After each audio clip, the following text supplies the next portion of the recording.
نحمده ونصلي على رسوله الكريم أما بعد فأعوذ بالله من الشيطان الرجيم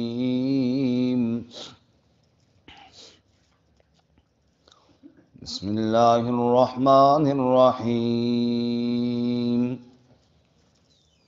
إنا عرضنا الأمانة على السماوات والأرض والجبال فأبين أن يحملنها وأشفقن منها وحملها الإنسان إنه كان ظلوما جهولا ليعذب الله المنافقين والمنافقات والمشركين والمشركات ويتوب الله على المؤمنين والمؤمنات وكان الله غفورا رحيما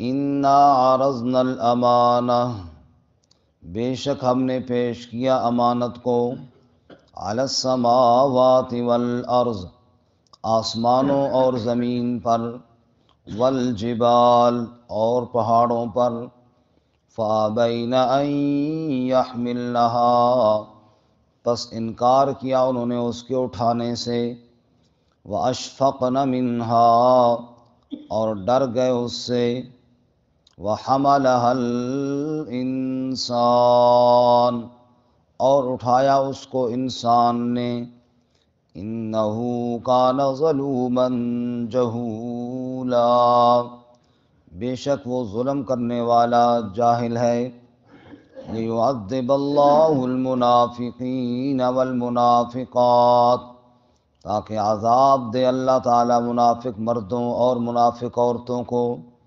والمشرکین والمشرکات اور مشرک مردوں اور مشرک عورتوں کو وَيَتُوبَ اللَّهُ عَلَى الْمُؤْمِنِينَ وَالْمُؤْمِنَاتِ اور رجوع فرمائے اللہ ایمان والے مردوں اور ایمان والی عورتوں پر وَكَانَ اللَّهُ غَفُورًا رَحِيمًا اور اللہ تعالیٰ تو بخشنے والا رحم کرنے والا ہے سبحان ربک رب العزة عما يصفون وسلام على المرسلين والحمد لله رب العالمين اللهم صل على محمد وعلى آل محمد كما صليت على إبراهيم وعلى آل إبراهيم إنك حميد مجيد اللهم بارك على محمد وعلى آل محمد كما باركت على إبراهيم وعلى آل إبراهيم إنك حميد مجيد معزز سامعین، سورۃ الاحزاب کی آخری دو آیات تلاوت کی ہیں۔ اللہ رب العزت ان کے مطابق صحیح بیان کی توفیق عطا فرمائے اور ہمیں قرآن و سنت پر عمل کرنے کی توفیق عطا فرمائے۔ اس سے قبل سورۃ الاحزاب میں مختلف احکامات بیان ہوئی ہے۔ مثلاً آپ صلی اللہ علیہ وسلم کو شروع میں حکم دیا کہ آپ وحی کی اتباع کریں اور کافروں اور منافقوں کی کسی بات کی اتباع نہ کریں۔ پھر خصوصاً رسومات کے خاتمے کے لیے احکامات، غزوہ احزاب میں جو ایک مشکل وقت تھا اس میں مسلمانوں کے لیے احکامات، اسی طرح رسول اللہ صلی اللہ علیہ وسلم کے عمل پر آپ کی تائید میں کھڑا ہونے کے لیے احکامات، ایمان والوں کو بھی ازواج مطہرات کو بھی پردے کے احکامات، یہ ساری چیزیں بیان کی، اور آخر میں جو آج کا سبق ہے اس میں فرمایا کہ یہ احکامات انسان کے لیے ہیں، اور انسان ان احکامات کا مکلف بنایا گیا ہے، کیونکہ اللہ تعالیٰ کے احکامات کی دو قسمیں ہیں۔ ایک وہ قسم ہے جس میں اختیار نہیں ہے، اللہ کا تکوینی امر ہے، وہ ہو کر ہی رہتا ہے۔ مثلا سورج کا کام ہے روشنی دینا، پہاڑ کا کام ہے ٹھہرا رہنا، اسی طرح زمین کا کام ہے نباتات اور سبزیاں اگانا۔ جتنے بھی یہ کام ہیں ان میں ان کے پاس کوئی اختیار نہیں۔ مثلا سورج کہے کہ چلو جناب آج میں گرمی کی بجائے سردی دیتا ہوں، تو یہ نہیں ہو سکتا۔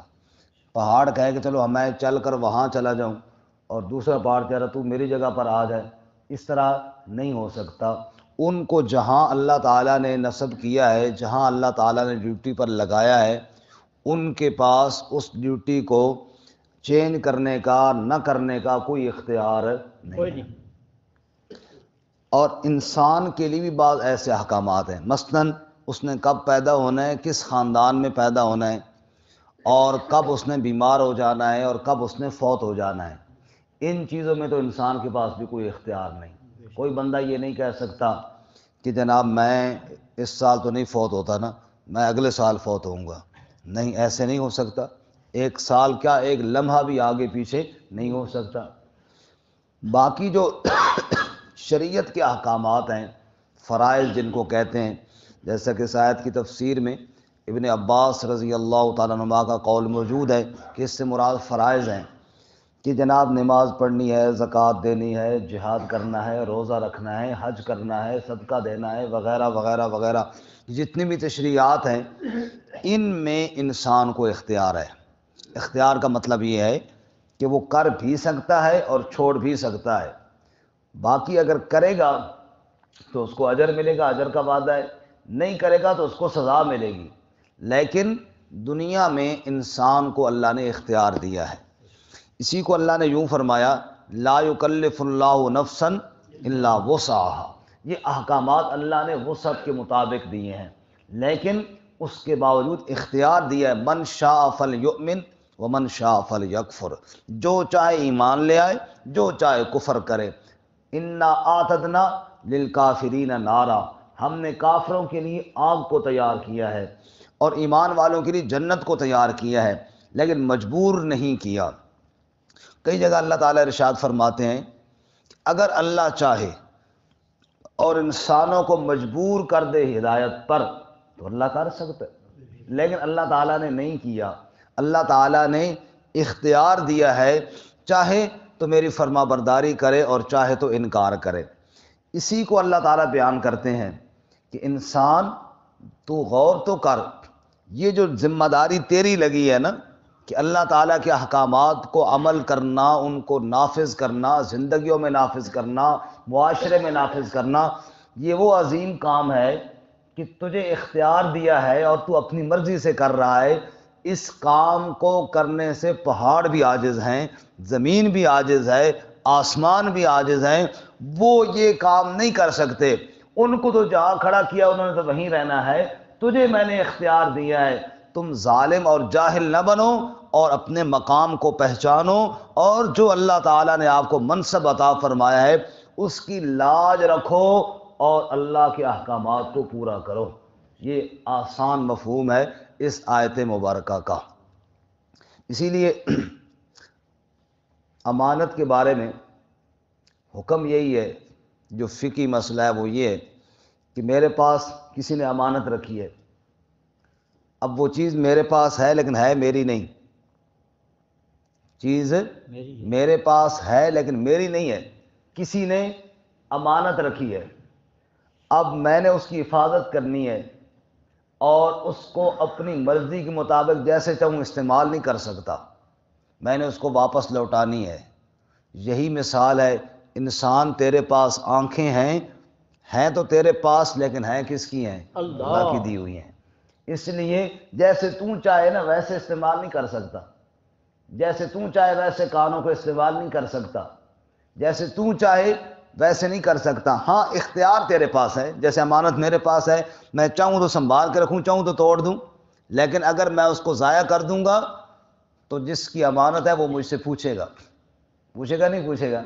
ہاں بھائی میں نے تیرے پاس یہ چیز رکھی تھی، تو نے اس کا کیا اشر کر دیا؟ یہی بات اللہ تعالیٰ فرماتے ہیں کہ میں نے جو تجھے اختیارات دیے ہیں یہ اس لیے نہیں دیے کہ میری امانتوں کو تو توڑ دے، میری امانتوں کو تو ضائع کر دے، میری امانتوں کو تو برباد کر دے، میں نے تو اس لیے دیے ہیں تو ان کی حفاظت کر کے میرا فرما بردار بندہ بن جا، اور تو میرے پاس مقام حاصل کر، امانت دار ہو جا۔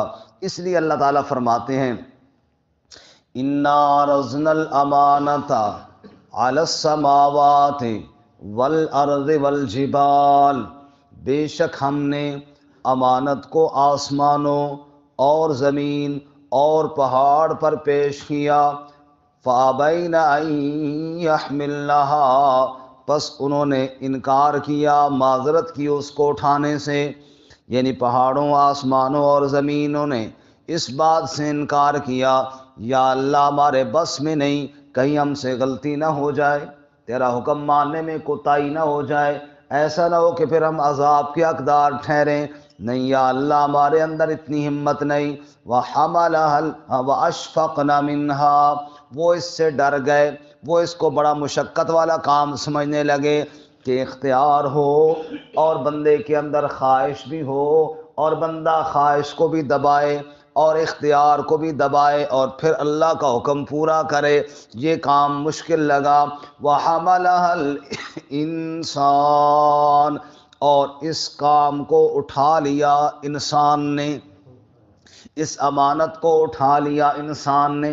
بعض مفسرین فرماتے ہیں انسان سے مراد آدم علیہ السلام ہے، ان کے سامنے پیش کیا تو انہوں نے قبول کر لیا، اور بعض مفسرین فرماتے ہیں یہ ایک تمثیل ہے، اس طرح ضروری نہیں کہ کہا گیا ہاں بھائی تم اٹھاتے ہو، تو ان کا ہم نہیں اٹھاتے، اور ہاں بھائی چلو تم اٹھا لو، یہ اس طرح نہیں، مطلب ایک تمثیل ہے کہ یعنی یہ ذمہ داری آسمان و زمین کے اوپر نہیں ڈالی گئی، یہ ذمہ داری انسان کے اوپر ڈالی گئی ہے۔ یہ ذمہ داری کس پر ڈالی گئی ہے؟ انسان کے اوپر ڈالی گئی ہے۔ آگے اللہ فرماتے ہیں اِنَّهُ كَانَ ظَلُومًا جَهُولًا، بے شک انسان ظلم کرنے والا جاہل ہے۔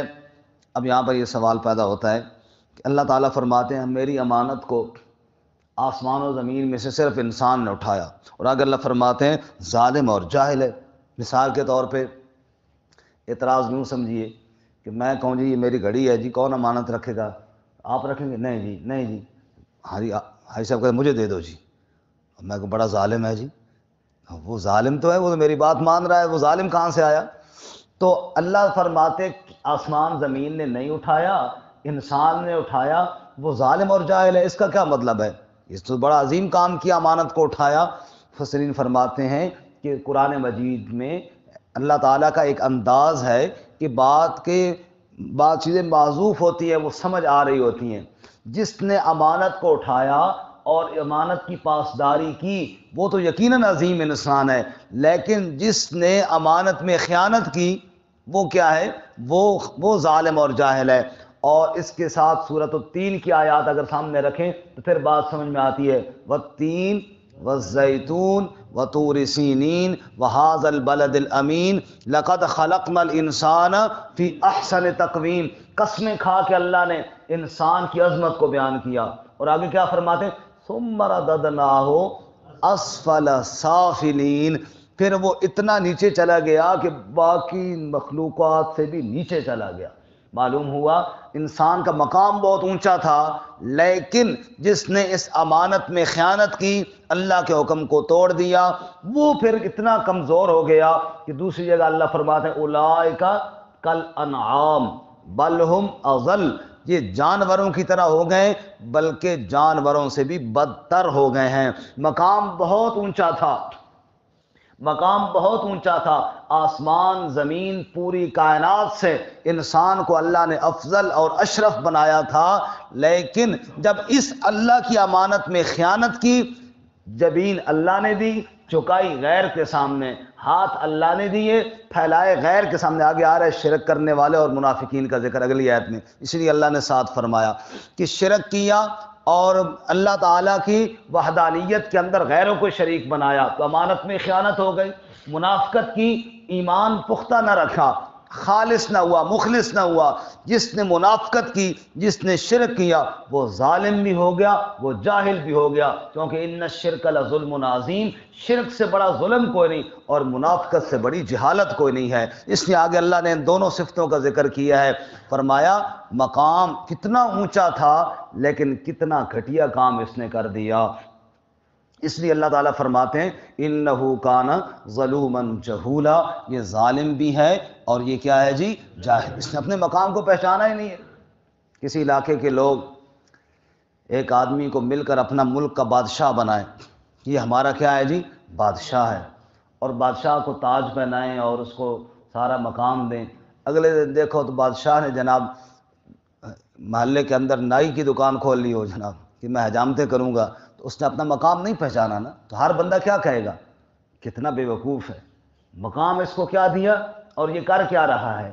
اسی لیے فرمایا کہ انسان کو مقام کتنا اونچا دیا تھا کہ اگر یہ اللہ کی خالص عبادت کرتا اور اگر اللہ تعالیٰ کی امانت کی حفاظت کرتا تو اللہ تعالیٰ نے اس کو اتنا اونچا مقام دینا تھا کہ پوری کائنات سے بلند، لیکن اس نے کفر و شرک کیا، کائنات میں اور کوئی چیز نہیں کرتی، یہ کرتا ہے کفر و شرک۔ پہاڑ اللہ کے ساتھ شریک بناتے ہیں جی، بولے نا جی، وَإِن مِّن شَيْءٍ إِلَّا يُسَبِّحُ بِحَمْدِهِ، اللہ کہتے ہیں کائنات کی ہر چیز میری تسبیح بیان کرتی ہے اور انسان غافل ہے، انسان غافل ہے، ہر چیز میرے آگے سجدہ ریز ہے، انسان غافل ہے، انسان سجدے سے غافل ہے۔ تو فرمایا یہ ظالم اور جاہل کیوں نہ ہو کہ میرا در چھوڑ کر پھر غیروں کے در پہ سجدہ کرتا ہے۔ اس لیے فرمایا انہو کان ظلوما جہولا، یہ ظالم بھی ہے اور جاہل بھی ہے۔ پھر نتیجہ کیا نکلے گا، لیعذب اللہ المنافقین والمنافقات والمشرکین والمشرکات، تاکہ اللہ عذاب دے منافق مردوں اور منافق عورتوں کو اور مشرک مردوں اور مشرک عورتوں کو۔ یہ ہے ظالم اور جاہل کی تفسیر۔ ظالم اور جاہل کون ہیں، منافقین اور مشرکین۔ اللہ نفاق سے بھی بچائے اور اللہ شرک سے بھی بچائے۔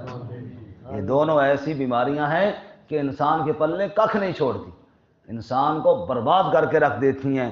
بڑے بڑے اعمال والے، بڑے بڑے اعمال والے، ان کے اعمال ضائع ہو جاتے ہیں۔ حضرت حذیفہ رضی اللہ تعالیٰ عنہ فرماتے ہیں، ان کی ایک حدیث میں ارشاد فرماتے ہیں کہ امانت کے بارے میں رسول اللہ صلی اللہ علیہ وسلم نے ایک بات ارشاد فرمائی۔ آپ صلی اللہ علیہ وسلم نے فرمایا کہ امانت لوگوں کے دلوں کے اندر جڑ بناتی ہے۔ دیکھو امانت جو ہے نا جی، یہ کوئی دنیا کا ظاہری قانون کہے کہ جناب یہ نہیں ہو سکتا، دل سے جب بندہ تیار ہوتا ہے تب ہی ہو سکتا ہے۔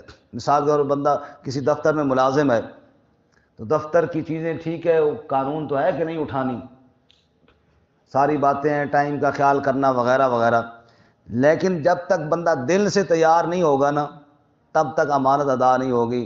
اب وہ اس دن ساتھی بتا رہے تھے، میں نے کہا جی آپ کی تو ڈیوٹی اتنے بجے پہنچنا ہوتا ہے، تو مشین میں کہتا مشین 6:30 بجے ہونی ہے مشین 6:30، تو امانت تب ہوگی جب بندہ دل سے امانت کے لیے تیار ہوگا۔ حذیفہ فرماتے ہیں رسول اللہ صلی اللہ علیہ وسلم فرمایا امانت جڑ بناتی ہے دل میں اور حاصل ہوتی ہے قرآن سے اور نبی پاک صلی اللہ علیہ وسلم کے فرمان سے۔ حاصل کس چیز سے ہوتی ہے، قرآن سے اور نبی صلی اللہ علیہ وسلم کے فرمان سے۔ اب اس وقت آپ دیکھیے اگر 99% لوگ امانت میں خیانت کرنے والے ہیں تو نہ قرآن کے قریب آئے نہ نبی کے فرمان کے قریب آئے، نہ قرآن کے قریب آئے نہ نبی صلی اللہ علیہ وسلم کے فرمان کے قریب آئے، تو امانت کہاں سے آئے؟ اللہ کا ڈر ہی نہیں رہا، وہ سیکھے ہی نہیں ہے کہ امانت کیا ہوتی ہے۔ تو حضرت حذیفہ فرماتے ہیں امانت دل میں جڑ بناتی ہے اور حاصل ہوتی ہے یا قرآن سے یا نبی صلی اللہ علیہ وسلم کے فرمان سے۔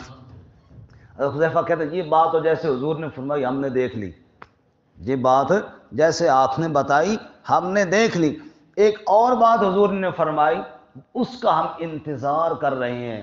حذیفہ فرماتے ہیں وہ یہ ہے کہ بندہ رات کو سوئے گا اور اس کے دل سے امانت اٹھ جائے گی، اس کے دل سے امانت اٹھ جائے گی اور امانت کا ایک دھبا سا نشان سا رہ جائے گا اور کچھ نہیں ہوگا، اور پھر ایک دن سوئے گا کہ وہ امانت کا نشان بھی اس کے دل سے مٹ جائے گا، اب وہ خیانت ہی کرنے والا رہ جائے گا۔ اور حذیفہ فرماتے ہیں حضور صلی اللہ علیہ وسلم نے یہ بھی فرمایا کہ بلبلہ سا رہ جائے گا۔ بلبلہ سے مراد یہ ہے، تبے کی جگہ پہ فرمایا جیسے کسی آگ، مثال بھی دیتے ہیں، حذیفہ ہی دیتے ہیں، کہتے ہیں جس طرح کسی کے پاؤں پر آگ کا انگارہ لگے نا تو تھوڑی سی جلن ہوتی ہے اور پھر بلبلہ بن جاتا ہے، چھالا، اس چھالے اور بلبلے کے اندر حذیفہ کہتے ہیں کیا ہوتا ہے؟ کوئی گوشت نہیں ہوتا، صرف پھولا ہوا ہوتا ہے۔ ایسے ہی بعض لوگوں کے اندر امانت کا نام رہ جائے گا، اندر کچھ نہیں ہوگا۔ پھر کہا جائے گا فلاں علاقے میں جناب ایک بندہ ہے بڑا امانت دار ہے، فلاں علاقے میں بندہ ہو جی بڑا امانت دار ہے۔ حضرت حذیفہ فرماتے ہیں اس وقت خیانت عام ہو جائے گی، اکا دکا بندہ امانت دار ہوں گے اور وہ بھی بلبلے کی طرح ہی ہوں گے، اتنے زیادہ نہیں، لیکن پھر بھی لوگ ان کی مثالیں دیں گے فلانا بندہ بڑا امانت دار ہے جی۔ اور اس وقت آپ دیکھ لیجیے مارکیٹ میں جاؤ نا، 600 دکانیں ہیں، کہیں گے یار وہ فلانا ایک دکاندار یار وہ بندہ امانت دار ہے جی، اس سے لو۔ ایسے ہوتا ہے یا نہیں ہوتا ہے؟ اور یہ بالکل بات حدیث پاک میں موجود ہے، بخاری شریف میں حدیث ہے۔ حذیفہ رضی اللہ تعالیٰ فرماتے ہیں کہ اس طرح حضور کہتے ہیں، حضور صلی اللہ علیہ وسلم نے بتایا اس طرح بات ہوگی کہ جناب وہ فلاں بندہ ایک امانت دار ہے، ایک بندہ، اس کا مثال دی جائے گی۔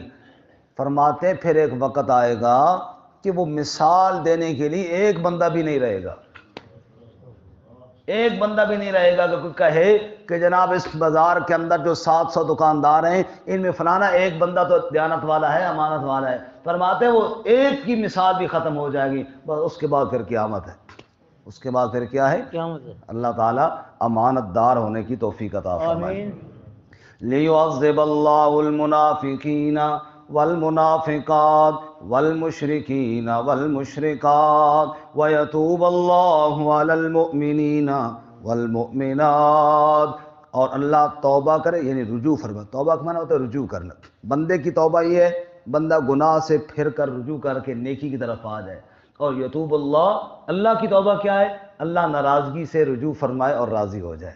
فرمایا وَيَتُوبَ اللَّهُ، اور اللہ تعالیٰ رجوع فرمائے علی المؤمنین والمؤمنات، ایمان والے مردوں اور ایمان والی عورتوں پر، وکان اللہ غفورا رحیما، اور اللہ تو ہے ہی بخشنے والا رحم کرنے والا۔